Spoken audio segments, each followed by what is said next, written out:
ఇందిరమ్మ ఇళ్లను గ్రామాలకే పరిమితం చేయాలని రాష్ట్ర ప్రభుత్వం యోచిస్తున్నట్లు తెలుస్తోంది.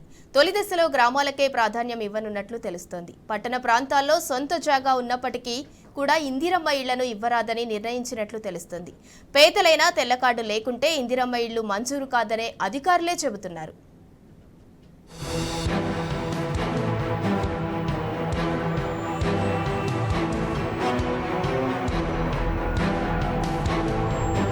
కాంగ్రెస్ ప్రభుత్వం ప్రతిష్టాత్మకంగా తీసుకున్న ఇందిరమ్మ ఇండ్ల పథకం మొదటి విడత గ్రామీణ ప్రాంతాలకే పరిమితం కాబోతోంది.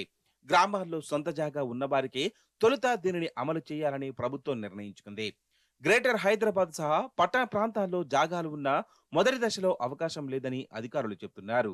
పార్లమెంటు ఎన్నికల తర్వాత మార్గదర్శకాలను ప్రభుత్వం విడుదల చేసే అవకాశం ఉందని సమాచారం.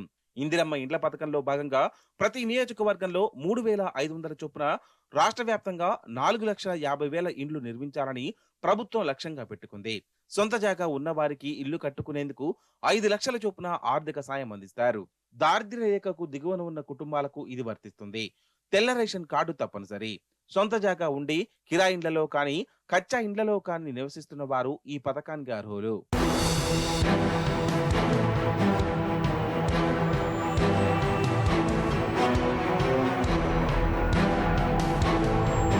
గ్రామ సభల్లో లబ్ధిదారులను గుర్తించిన తర్వాత జిల్లా ఇన్ఛార్జ్ మంత్రి ఆమోదంతో కలెక్టర్ ఇండ్లను మంజూరు చేస్తారు. కనీసం 400 చదరపు అడుగుల వైశాల్యంలో స్లాబ్ నిర్మాణం, అందులో వంటగది, మరుగుదొడ్డి తప్పనిసరిగా నిర్మించుకోవాలి. మహిళ పేరు మీద ఇల్లు మంజూరవుతుంది. పునాదులు పూర్తయ్యాక 1,00,000, రూఫ్ లెవెల్ వచ్చాక మరో 1,00,000, స్లాబ్ వేశాక 2 లక్షలు, మొత్తం పూర్తయ్యాక మిగిలిన 1,00,000 చొప్పున లబ్ధిదారుల బ్యాంకు ఖాతాలో జమ అవుతుంది. జిల్లాలో కలెక్టర్లు, జిహెచ్ఎంసీ పరిధిలో కమిషనర్ ఆధ్వర్యంలో తెలంగాణ రాష్ట్ర గృహ నిర్మాణ సంస్థ పర్యవేక్షణలో గృహ నిర్మాణం సాగుతుందని ప్రభుత్వం ఉత్తర్వుల్లో స్పష్టం చేసింది.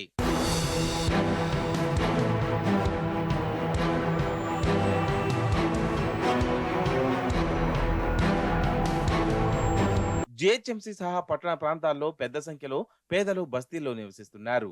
చాలా మంది పేదలు పట్టణ శివారు ప్రాంతాల లేఅవుట్లలో ప్లాట్లు కొనుగోలు చేసి ఇల్లు నిర్మించుకునే స్తోమత లేక కిరాయి ఇండ్లలో ఉంటున్నారు.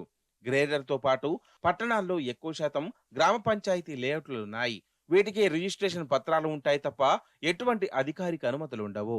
కొందరు గ్రామ కంఠం, సీలింగ్ ల్యాండ్లలో నోటరీ పత్రాలపై కొనుగోలు చేసి కచ్చా ఇండ్లు ఏర్పాటు చేసుకున్నారు. చాలా మందికి తెల్ల రేషన్ కార్డులు లేవు. పట్టణ ప్రాంతాల్లోని వివిధ బస్తీలు, కాలనీలు, లేఅవుట్లకు సంబంధించిన జాగలపై మార్గదర్శకాల్లో స్పష్టత ఇవ్వలేదు. తెల్ల రంగు కార్డు ఉన్నప్పటికీ మహిళలు లేకుంటే ఇల్లు మంజూరయ్యే అవకాశం లేదు. ప్రభుత్వ మార్గదర్శకాల్లో ఇటువంటి పేదలకు సంబంధించి ఎటువంటి స్పష్టత ఇవ్వలేదు. కేవలం గ్రామీణ ప్రాంతాల్లో సొంత జాగాల్లో గుడిసెలు, తాత్కాలిక ఇండ్లలో నివసిస్తూ తెల్ల రేషన్ కార్డు ఉన్నవారు మాత్రమే అర్హులని అధికారులు స్పష్టం చేస్తున్నారు.